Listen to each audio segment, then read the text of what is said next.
ішкен асын жерге қоятын қазақ үшін бұл жай ғана жануар емес. Ол тарихымыздың куәсі, мәдениетіміздің ажырамас бөлігі, бабаларымыздың сенімді серігі. Атам қазақ жылқы ер қанаты деп бекер айтпаса керек. Қазіргі заманда біз жылқының тек мініс немесе спорттық қасиеттерін ғана білеміз. Алайда, осы бір текті жануардың әлемде қаншама түрі, қаншама таңғажайып тұқымы барын біле бермейміз. Бүгін біз әлемдегі ең ерекше ат тұқымдарына шолу жасаймыз. Олардың әрқайсысының өзіндік тарихы, ешкімге ұқсамайтын келбеті мен мінезі бар. Бұл саяхатымызда біз жай ғана аттардың суретін көрсетіп қоймай, олардың шығу тегіне үңіліп, неліктен ерекше саналатынын талқылайтын боламыз. Мысалы, терісі алтынмен апталғандай жылтырап тұратын, шөл даланың аптап ыстығына төзетін батыр тұлпарлар бар. Немесе ертегілерден шыққандай, қара барқыттай құлпырған, жалы жерге төгілген сұлулар туралы естіп пе едіңіз? Әрбір тұқым, табиғаттың қайталанбас туындысы, адам мен жылқы арасындағы мыңдаған жылдық достықтың жемісі. Бұл бейнебаян сіздің жылқы әлеміне деген көзқарасыңызды өзгертеді деп сенемін. Ендеше бізбен бірге болыңыздар. Біз сіздерді таңғажайыптарға толы аттар әлеміне саяхатқа шақырамыз. Даланың еркесі, таудың сәні болған бұл жануарлардың сіз білмеген қырларын ашатын боламыз. Бәлкім, осы бейнебаяннан кейін сіз де өзіңіздің арманыңыздағы тұлпарды тауып, оған деген махаббатыңыз оянар. Дайын болсаңыздар, біз бастаймыз. Әрбір тұқымның ерекшелігін бірге тамашалап, олардың ғажайып әлеміне енейік. Біздің тізімімізді Түрікменстанның мақтанышы, аспан аттары деп те аталатын Ахал-теке тұқымы ашады. Бұл жылқылардың ең басты ерекшелігі олардың терісі. Күн сәулесі түскенде, олардың жүні алтынмен, күміспен немесе қоламен құйылғандай жарқырап, көздің жауын алады. Бұл табиғи жылтырдың сыры жүн құрылымының ерекшелігінде жатыр. Ол жарықты шағылыстырып, осындай керемет әсер береді. Ахал-теке тек сұлулығымен ғана емес, сонымен қатар төзімділігімен де әлемге әйгілі. Олар шөлді аймақтың қатал климатына бейімделген, аптап ыстық пен сусыздыққа ұзақ уақыт шыдай алады. Тарихи деректерге сүйенсек, бұл тұқымның тамыры тереңде, 3000 жылдан астам уақытты қамтиды. Ежелгі заманда оларды патшалар мен ұлы қолбасшылар ғана мінген деседі. Олардың мінезі де ерекше. Ахал-теке бір иесіне ғана бауыр басатын, өте сезімтал әрі ақылды жануар болып келеді. Олар өз иесіне адал серік бола алады, бірақ сонымен бірге өте өр мінезді, тәкаппар болуы да мүмкін. Сондықтан оларды баптау ерекше ықылас пен шыдамдылықты талап етеді. Бұл нағыз асыл тектіліктің, сұлулық пен күш-қуаттың үйлесімі. Енді біз Еуропаның солтүстігіне, Нидерланды еліне сапар шегеміз. Дәл осы жерде ертегілерден шыққандай көрінетін фриз тұқымы пайда болған. Бұл жылқыларды басқаларымен шатастыру мүмкін емес. Олардың түсі қап-қара, барқыттай жұмсақ, ал жалы мен құйрығы ұзын әрі қалың болып, жерге сүйретіліп тұрады.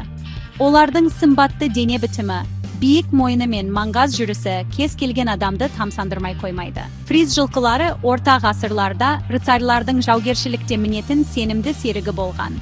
Олардың күштілігі мен батылдығы ауыр сауыт киген жауынгерді көтеріп жүруге мүмкіндік берген. Фриз тұқымы тек сыртқы келбетімен ғана емес, сонымен қатар жұмсақ мінезімен де ерекшеленеді. Олар өте сабырлы, адамға тез үйренетін және үйретуге оңай көнетін жануарлар. Сондықтан оларды цирк өнерінде, кино түсірілімдерінде және әртүрлі шоу бағдарламаларда жиі кездестіруге болады. Қазіргі таңда фриз жылқылары әлемдегі ең танымал әрі қымбат тұқымдардың бірі саналады. Олардың сұлулығы мен мейірімділігі көптеген атсүйер қауымның жүрегін жаулап алған. Бұл нағыз ақсүйектерге тән келбет пен қарапайымдылықтың үйлесімі.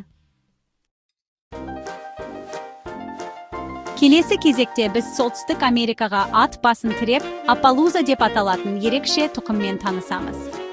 Бұл жылқылардың басты айырмашылығы, олардың теңбіл-теңбіл, ала-құла түсінде. Олардың денесіндегі дақтардың орналасуы мен пішіні ешқашан қайталанбайды. Әрбір Апалузаның өзіндік бірегей өрнегі болады. Бұл тұқымды ежелден Солтүстік Американың не персе үндіс тайпасы өсірген. Олар жылқының тек сыртқы түріне ғана емес, сонымен қатар оның ақылдылығына, батылдығына және адамға деген адалдығына үлкен мән берген.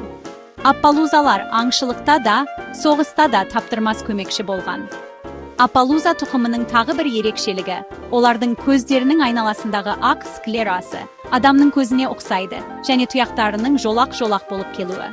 Бұл белгілер оларды басқа тұқымдардан бірден ажыратуға мүмкіндік береді. Олар өте әмбебап жылқылар болып саналады. Родео, конкур, вестерн стиліндегі жарыстар сияқты спорттың көптеген түріне жарамды. Мінезі жағынан олар өте мейірімді, отбасы мүшелеріне, әсіресе балаларға жақын болып келеді. Appaloosa бұл тек әдемі жылқы ғана емес, сонымен қатар үндіс халқының бай тарихы мен мәдениетінің бір бөлшегі.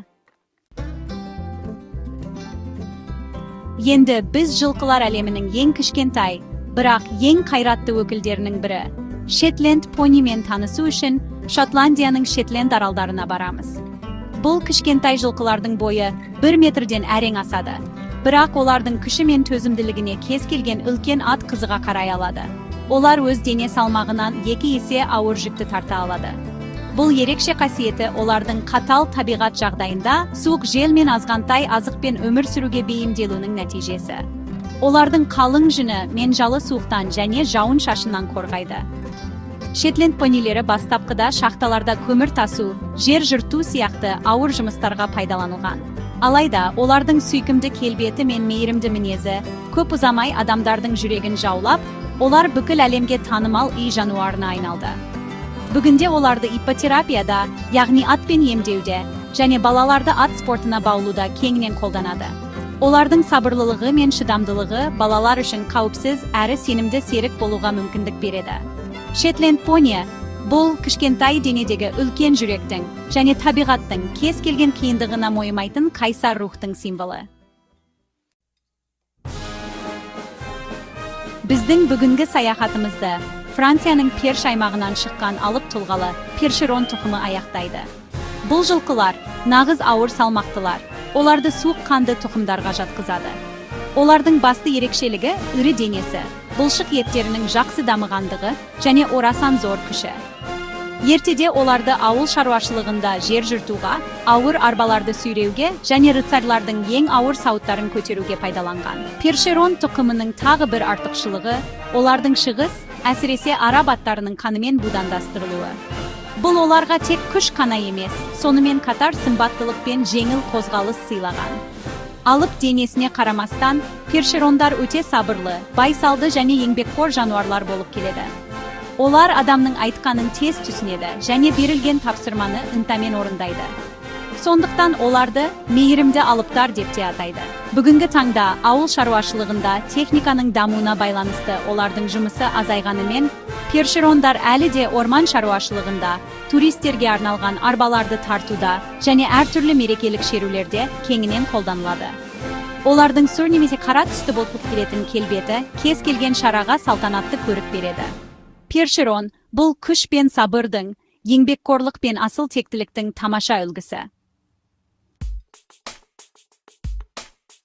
Міне, құрметті достар, біздің әлемдегі ең ерекше ат тұқымдарына жасаған шағын саяхатымызда өз мәресіне жетті.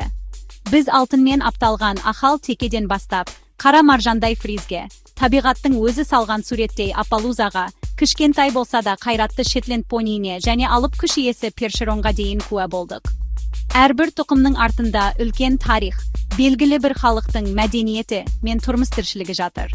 Бұл жай ғана жануарлар емес, бұл жай адамзаттың мыңдаған жылдық тарихының тірі куәгерлері, біздің сенімді серіктеріміз. Әрқайсысының өзіне тән сұлулығы, мінезі мен қасиеті бар. Бірі шөлге төзімді болса, екіншісі суыққа бейімделген, бірі шабандозды шабыттандырса, екіншісі ауыр жүкті көтеріп, шаруаға көмектеседі.